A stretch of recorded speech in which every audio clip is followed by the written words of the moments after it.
हर बार जब आप सांस लेते हैं, आप एक चुपचाप होने वाले समझौते का हिस्सा बनते हैं।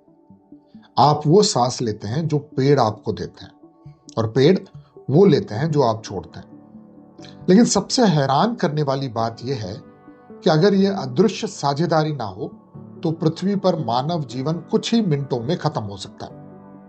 इंसान सांस लेते समय ऑक्सीजन अंदर लेते हैं और कार्बन डाइऑक्साइड बाहर छोड़ते हैं। पेड़ ठीक इसका उल्टा करते हैं। वे कार्बन डाइऑक्साइड लेते हैं और ऑक्सीजन छोड़ते हैं। यह साधारण सा आदान प्रदान पृथ्वी की सबसे खूबसूरत साझेदारियों में से एक है।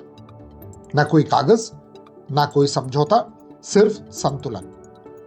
हजारों साल पहले भारतीय परंपरा इस सच्चाई को समझ चुकी थी। प्राचीन भारत में प्रकृति को सिर्फ संसाधन नहीं माना जाता था, उसे परिवार माना जाता था। नदियों को मां कहा गया है, पहाड़ों को देवता बनाया गया है, पेड़ों को बुजुर्गों की तरह सम्मान दिया है। यह सिर्फ आस्था नहीं, यह प्रकृति को समझने की बुद्धिमत्ता थी। लेकिन समय के साथ इंसान इस साझेदारी को भूल गया है। हमने सोचना शुरू कर दिया कि हम प्रकृति से ऊपर हैं। धरती के साथ मिलकर रहने के बजाय हम उसे नियंत्रित करना चाहते हैं। और नतीजा क्या हुआ? गंदी हवा, जलवायु संकट, कम होते जंगल। प्रकृति हमें सजा नहीं दे रही है, वो बस प्रतिक्रिया दे रही है।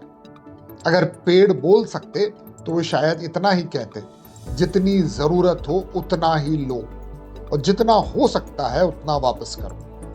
शांत रहकर आगे बढ़ो, अपने आसपास की जिंदगी को सहारा दो।